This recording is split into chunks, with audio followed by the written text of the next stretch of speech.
I used to tell people, don't eat all you can eat, don't take all you can take, don't lift all you can lift. You know, beast mode, they throw that term around. That's a real state of being. When it was over for me, I literally felt the beast leave me. Being in the game so long, I was around, you know, when they crushed the little pellets to make trend. They had a lot of ways to make money. Once you get a good endorsement deal and you're doing, you know, 10, 15 guest poses a year, then back then we used to sell 8x10s. So do you feel like bodybuilding at your level was unhealthy?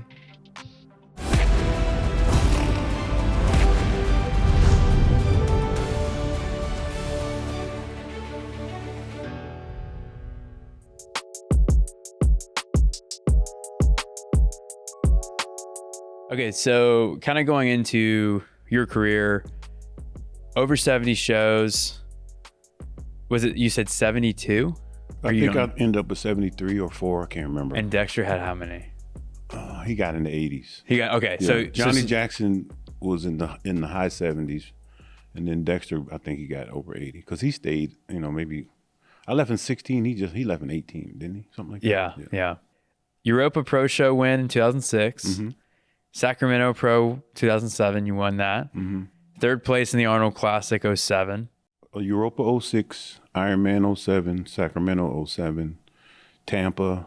And then top 5 in the Olympia 2008, fifth place. Pretty impressive. I mean, it's such an impressive contest history. And like we talked about earlier, it's like I love seeing how many shows you actually did. Yeah. And I think the fans appreciate that. It's exciting now when our top 5 Olympians do one show to qualify. Mm-hmm. I mean, we're just like, it's almost like the hype to watch them compete at the New York Pro. Right. We're, you know, now it's like we get 1 or 2 shows max. Yeah. Why do you think it is so different now? I mean, the shows are pretty much the same, right? Yeah. So, you know, back then you had to win the show to qualify for the Olympia. And so if you didn't win, you know, you could just keep doing shows. And if you didn't win, you just didn't get to go. So I think it was 08, I told them, I'm like, let's do like points, like NASCAR. That way you kind of have pole position and then you picked a couple of people with the most points that maybe didn't win a show. And then they adopted that for a little while. I think they got rid of it now, but I wanted to nail it. You know what I mean? I nailed it in 08. It was my 9th show of the year in 08. So in 07, when I was, you know, they picked me for the top 5 and I ended up getting sick like right at the last couple of days. And I ended up with 14th. And so everybody counted me out. And then the next year I was like, you know what? I'm going to do every show until I get it right. So I literally did every single show. And then back then they used to make us sign the contract 6 weeks out. So I did the Arnold, Australia, and then I signed up for the Europa, Tampa, and New Jersey because I was trying to win one of them, you know what I'm saying? And so I won Tampa, I won Europa, and I was done. But I had already signed the contract. So I go to New Jersey, and they did the Masters and the Open. So I ended up 2nd at the Masters and 4th at the Open. And it was so crazy because we're standing on stage. There's 4 or 5 guys that needed to qualify. We're standing on stage and they're getting ready to announce the winner. And Steve Stone was the announcer, and he was like, in 5th place. They was like, hold up, bring the paper back. They took the paper back, gave it to them. They did whatever, brought it back up. And Steve was like, it's the same. Oh, no, it's not. Sorry, Tony. And then they announced me 4th. Everybody was tripping. It was a crazy time. I was just like, and so then everybody wrote me off for the Olympia. I go home, jump on a plane, go to Seattle. Me and Mary got to work. And then Friday night, so we're before the show, my buddy was like, if you got to choose which number you wanted to be when you come out, which number do you want? I said, I want to be number 1. I said, because after they see me, their retinas is going to be scarred and they ain't even going to pay attention to the rest of them. That was my mentality after what had happened in New Jersey. And I never forget when I walked out there, you know, not for the prejudging, but I peaked for the finals. Literally, I was standing at the bottom of the stairs and my whole entire body just pumped up it was like almost spiritual. It was crazy. And I walked out there and crushed it. So Now, during a prep, like, or the way you would prep, would you focus solely on being a competitive bodybuilder, or did you have other business endeavors going on? you're trying, you are the businessman, you know what I'm saying? Like how Jay-Z used to say. So, you're only as good as your last album or whatever. So I just wanted to just stay ready all the time. And I had a reputation of being in shape, and that got me a lot of guest posings, like last minute guest posings. I used to get calls on Thursday before a show to come take somebody's place that didn't show up or whatever. And I mean, I made so much money doing that. And so, yeah, I just, I wanted to have other business endeavors, but I was really focused on being a competitor. Once you get a good endorsement deal and you're doing, 10, 15 guest poses a year, then back then we used to sell 8x10s. We used to sell a couple of thousand of those. You know what I'm saying? So you had a lot of ways to make money. So What would you say the biggest changes in how a bodybuilder makes a living now versus when you were competing in your prime? we made money on endorsements, selling pictures, guest posing. I guess personally, I didn't train anybody when I was competing. So it was seminars, guest posings, selling pictures, competing. I really didn't have much time for anything else because I was in contest prep literally almost 2 years straight. So, my wife worked. My wife had a good income. So, it was, I really wasn't focused on money back then. I was just trying to be Mr. Olympia. I figured the money would come. And like I say, somebody calls you on a Thursday and says, look, what it's going to take to get you to the show. And you make $5,000 for a 3-minute pose routine for 5 first casts and all, So I didn't really spend any money on myself. It was just, I consumed a lot of it because I was eating all, and I had to have the best of the food. I mean, I was ordering my bison directly from the farm, stuff like that. So like I said, having a wife to really like be there financially. So, it was cool. It was really cool to get to the point where, you're making $200,000-300,000 a year doing what you love, and then telling her she don't have to, do anything. That was kind of cool. Yeah, I bet. I mean, I think another thing too, like you also like there is prize money. So that's another income source that you probably, was the prize money, do you feel like it was better then, or? No, it wasn't better then. It just was, it seemed like it was more shows. I'm not really sure if it's the number of shows because, I don't even know what the prize money is anymore. But, it's one of those things where I'm glad to see it's growing. I think having a conversation with Mr. Lormer back in the day, him and Joe had an agreement to make sure that the Olympia stayed the #1 show. And now that they're both gone, I think now that, Jake and Arnold is just going to do it. It should have been done probably 10 years ago. Like if I was competing now, like I would still follow the same format. But you got social media now, you got other ways to be popular. So if you figure out how to monetize that, then that should keep your money flowing. But I don't think these guys stay in shape enough to really be asked to guest pose all the time. I don't even know if they, what I'm saying? Back then you used to have the posters.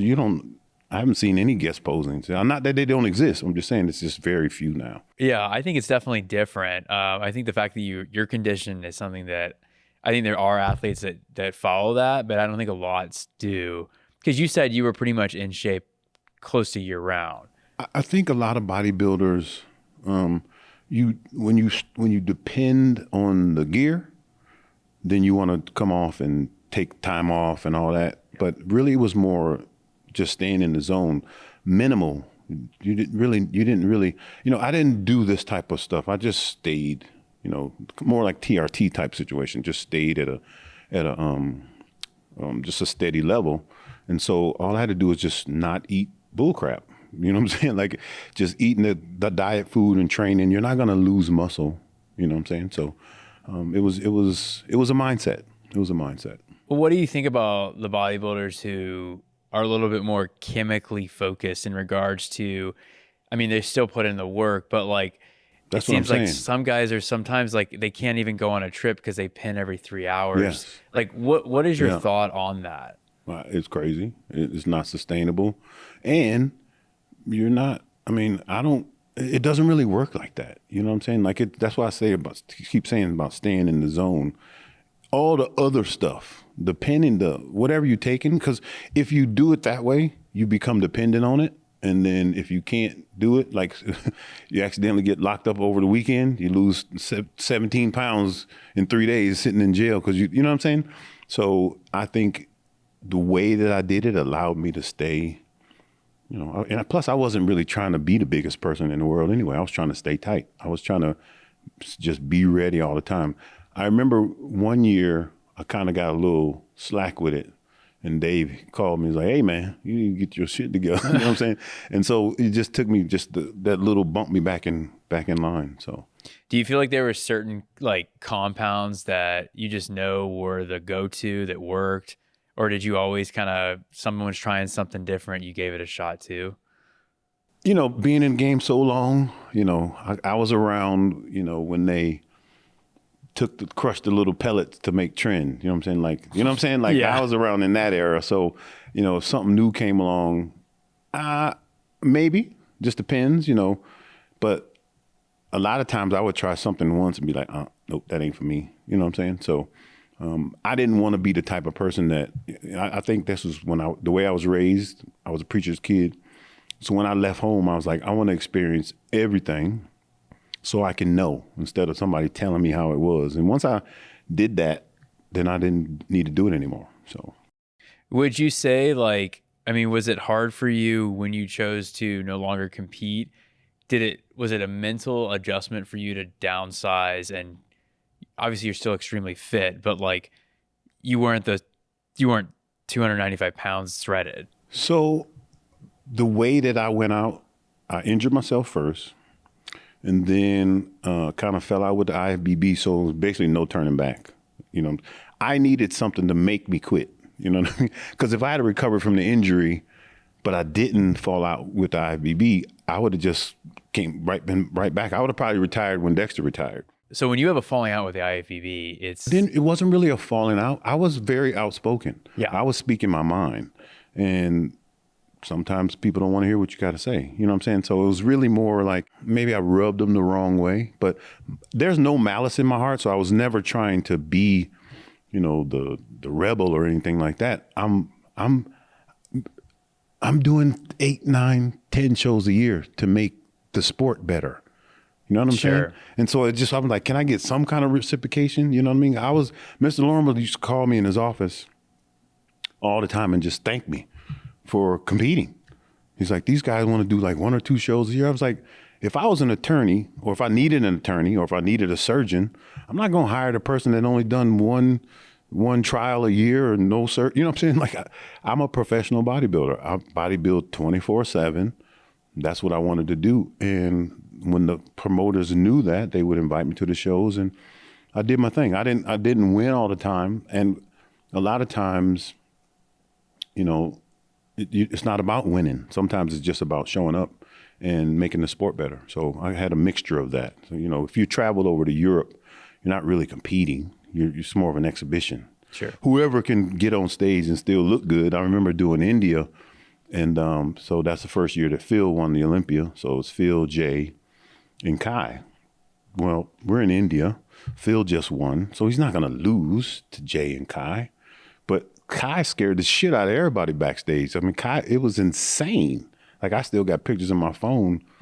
It was like, it didn't even make any sense how crazy he looked. Because Kai had a trouble keeping his weight under control.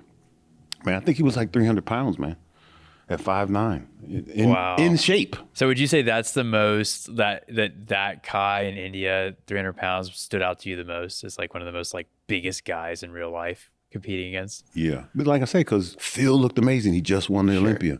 Jay looked amazing. He just got second. And then Kai got third. But like I say, I got pictures. I can prove it. They were like 6 feet away from Kai. He was insane that year because Kai was that big in contest shape. Shape. Like you know, I used to kick it with Greg Kovacs, and I was telling the story yesterday. Matter of fact, Greg was like 350 plus, Yeah. and I was like 260. First time I took a picture with him, it looked like he could hold me in his arms. I mean, what I'm saying, like, he was just so humongous. But then when you see those strong men, Yeah. I mean, that's a whole nother level of human being, and that's not even. I don't even know what that is, because it's like they look normal except for they're just gigantic. Yeah. They're not. Their proportions are. I guess normal is not the right word, but you know what I'm saying. Like No, somebody yeah. that weighs 430 pounds that is not fat. It was just the craziest thing in the Yeah, world. their hands are huge. Yeah, like- the whole Yeah. everything. I forgot his name. I keep forgetting his name, but he was like 24 at the time. And I'm saying, wait a minute, you're 430 pounds at 24 years old. Where did you start? I mean, how big was you when you was born? You know what I'm saying? Like, so that's just genetics, I guess. Yeah. So, I mean, going back to the IFBB and the placings, I mean, 2013, you placed third at the Arnold, and then that Olympia, you got 15th. Yeah. So was that like were they reprimanding you there? Or did you feel like that was No, justified? so at the Arnold, the story about that is, so we do the Olympia, then we do the tour, and then immediately after the tour, I start prepping for the Masters Olympia. Right, got second at the Masters Olympia, and I was going to take off a little time. That was I think the Masters Olympia was in like November. So I decided to do the Arnold. So I didn't even have a cheat meal. I literally went right back on my prep right after the Masters, went all the way to the show, and I was working with Dennis James that year. And basically we had agreed that we weren't going to use any diuretics, right? So that means I had to be in crazy condition. So I get to Columbus, crazy, because like I said, I was still in contest shape from the Olympia. and then he pulls out the diuretic, and I took a little bit, and man, it like melted me almost. And so 2013, I probably would have won if we had kind of stuck to the plan. But that was the 25th anniversary, and I mean, they wanted Dexter to win. So if you go back and look at the prejudging, Dexter only did one call out. He was backstage. Something was going on with his stomach, and so anyway, I ended up with third at that show, and then next year, the following week, went to Australia, got second. So it is what it is. I just I thought that's probably the last time I looked really the best I could look. I think at 15 I ended up looking pretty good, but they had already written me off by then. So Arnold 13 was your best. No. I'm saying that's kind of when it was downhill from there. Got it. When do you think when was the best Toney Freeman to you? 09 Mr. Olympia in my room. I busted my bursa sac on the way to the athletes meeting. So like I said, I showed up at the athletes meeting. I'm sorry, on the way to the meet and greet. So I showed up at the athletes meeting. I literally was 293. And then the next day was the meet and greet. I hit my knee on the coffee table. It swole up. Yeah. They called the EMT, and they was like, well, we don't know. They just gave me some ibuprofen. And I never take ibuprofen. So I took the ibuprofen, and that kind of locked my digestive tract up. So between the athletes meeting and hitting my knee on the thing, that it was crazy, because I was so hard and dry and full, and that ibuprofen just took me out. I didn't eat from Thursday till after the show. And that's the thing with bodybuilding, man. It's like one little factor or a different time, and it's so instant. That was the year that Jay won. When Yeah. he came back and won the title. I'm almost grateful that I bust my burst, because if I had because Dexter Jackson, that was the best Dexter Jackson probably, period. Most people, it kind of got overshadowed, but I've been following Dexter, been friends with him, and me and him backstage, and I'm this close. And I'm telling you, it was a sight to see. So if I had nailed it, Dexter had nailed it, Branch nailed it that year, Jay nailed it that year. If I had got less than fourth, I probably would have lost my mind. You know what I'm saying? Like, because what do you do after that? So Right. That busting my bursa sac kind of smoothed me out a little bit. I ended up with 8th or 7th or 8th or whatever. But nobody was beating Jay that year. Just kind of going back, like what would you say, like, one of the best parts of being a pro bodybuilder was?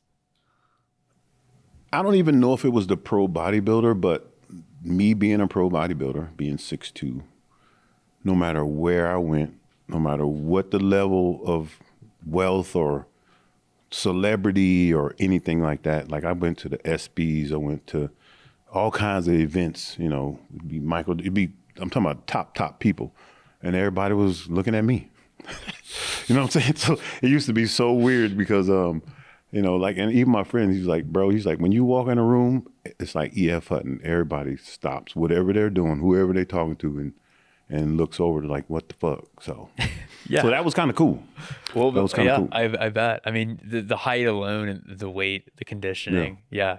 Getting stopped, you know, like I was in Boise, Idaho, and I don't know, I can't remember who they were with. They run up to me with the cameras and they got the tape measure. And it was like, everybody, you know, they didn't believe, I guess they didn't believe it, whatever. So they pulled the tape, and I think I was like, I don't know, 303 or something like that. And they pulled the tape and it was 32. I was like, I told you. I'm like, there's no need to exaggerate. This is exaggeration enough. They questioned your stats. Yeah. Oh, wow. I love it. And you've definitely proved them. What about the worst? What's the worst thing about being a pro bodybuilder? The demons. I think you might have heard Rami when he won the Olympia, when he said he had to go to that dark place. Yeah. You know, beast mode, they throw that term around. That's a real state of being. That's like I'll just be frank with you. Like when it was over for me, I literally felt the beast leave me. You know what I'm saying? Like, you know, like I'm a preacher's kid. I felt like I went from, you know, being 13 years old, being inspired by pumping iron. And then I got, you know, motivated. So I joined the gym and started bodybuilding. Then I got dedicated.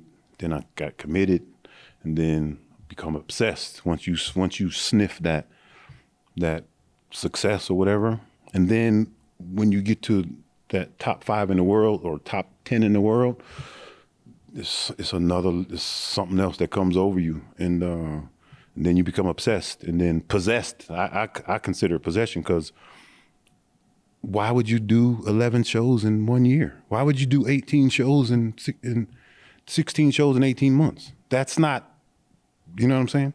So I wasn't driving the car at that point. I was like a machine. So once you kind of made the move to stop competing, how did you find that sense of balance with your physique? So the way I look now is probably about 2 months of work. So before that, I'm a personal trainer. I was doing circuit training. I kind of like, the thing with me is when I was trying to figure out what was wrong with me, which made me retire, is, you know, I had parasites. I had, you know, parasite in my liver, in my kidney. I had liver flukes. I had dirty blood. I mean, it's time to clean it up. And I had to like basically be responsible and say, look, you know, I got grandkids now. I want to see my grandkids have kids. So I just went on the whole trek to become as healthy as possible. I didn't really care what I looked like.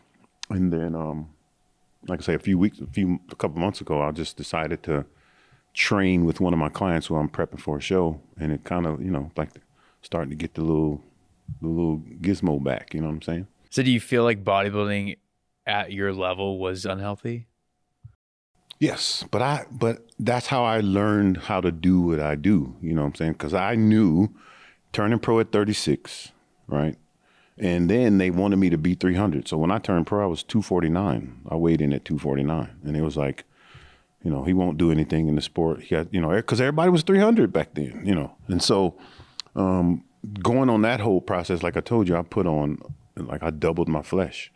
And you end up being, I had spouts where I was super healthy, and then spouts where I was super unhealthy. So, and what made me unhealthy was switching from hardcore keto, trying to go back to regular carb, you know, you know what I'm saying? And so metabolically, your number is going to be, it's a process. It takes probably about 6 months for your body to switch back over. It doesn't take that long to switch back over if you're not if you just go keto for a little while. But I'm saying if you do it for almost 2 years straight, you can't just go start eating carbs every day. Your blood work will be trash. Sure. So I remember my doctor used to trip on me because we used to do blood probably every month. Bioimpedance, blood, urine, saliva, all that.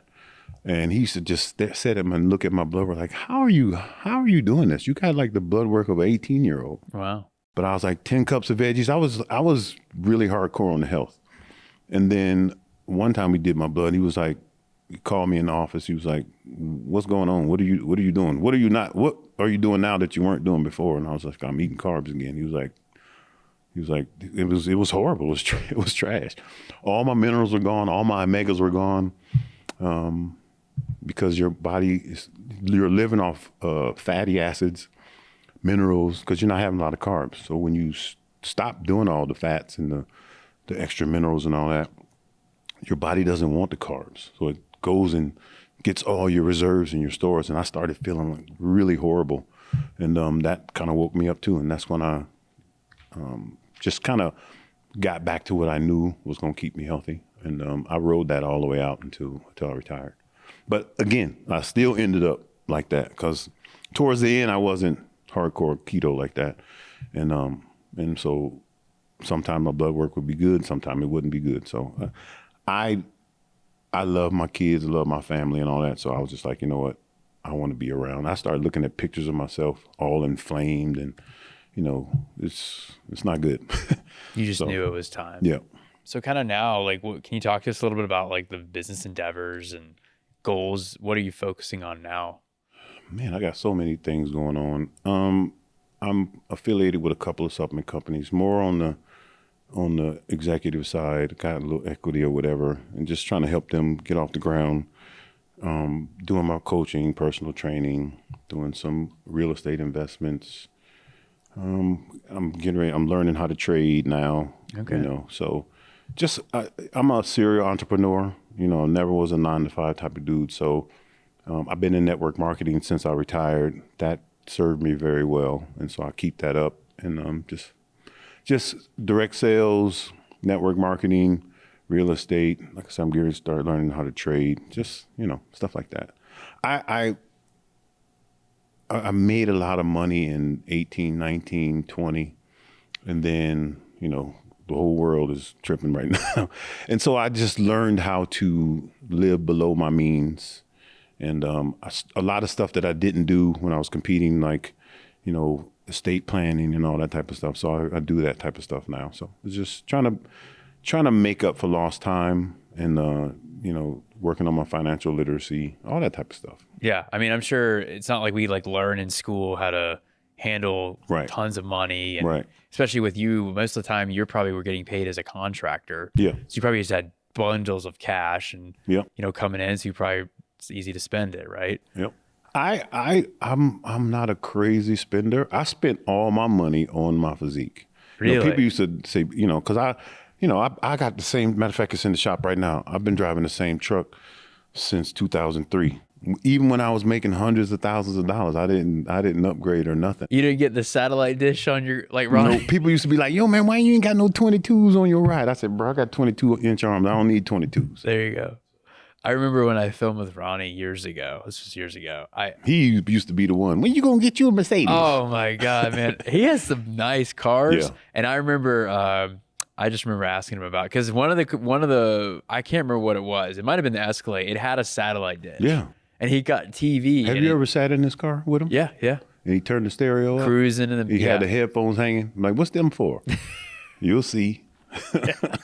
He hit that, man. I used to be like, bro, I said, my eyelashes are quivering, bro. Yeah. To wrap things up, this has been great, man. Thank you. Speaking to a younger audience, 18 to 30, what would your advice be to anyone aspiring to be a professional bodybuilder or curious about it, of what it takes to be a pro bodybuilder? Man, you gotta have that mindset and the mentality, and visualize what you want to end up like. Don't just kind of like go through it and then whatever happens, because once you blow your waist out, it ain't going back in. Once you know what I'm saying? Like once you tear something or whatever. So I'd say take it slow. I mean, because it's your body. It's not like you're changing outfits. You know what I'm saying? So if you take your time, look after your health, because what I learned from Sean Ray is the longer you can stay, the better you get. You know what I'm saying? Like, he did 13 Olympias in a row. That, you know what I'm saying? So that kind of longevity requires patience, requires temperance. I always tell people, don't eat all you can eat, don't take all you can take, don't lift all you can lift. You know what I'm saying? Like, what they call them, PRs is cool, but nobody cares. That's PR, it's personal, nobody cares. So if you're consistent for 5 years, 10 years, 15 years, I mean, you're going to be the shit. You know what I'm saying? Like, eventually, you're going to get your recognition. But if you rush it, mess up your skin, get all that back knee and all that type of stuff, there ain't no coming back from that. So just, visualize what you want. I had this vision of myself way before I even thought it was possible, right? One day I was at my friend's house and he was doodling, he was drawing, right? I'm standing at his counter, he's just drawing, we're talking, he's drawing, talking. And then he hands me this drawing that he drew of me standing at his counter. And I was like, it was of my back. I was like, that's exactly what I saw when I was like 23 years old doing chin-ups like nobody's business. And it looked exactly like that. So that visualization is everything. Very cool. Well, I think with that, man, I really appreciate you jumping on and having this conversation with us. I know a lot of us, including me, really just enjoy learning, getting that insight from you. We could do this all day, bro. Yeah, Anytime man. you want to do it. I got so many stories. Like I said, got my own podcast, The Alpha Hour. And just having fun right now, just, because you got to build those type of things. So Sure. Just letting the audience get to know who we are as people and just building it. So. Very cool. Well, guys, once again, Toney Freeman, this was an awesome interview. Hope you enjoyed it. If you want to see more interviews like this, make sure you like and subscribe, and we'll see you next time.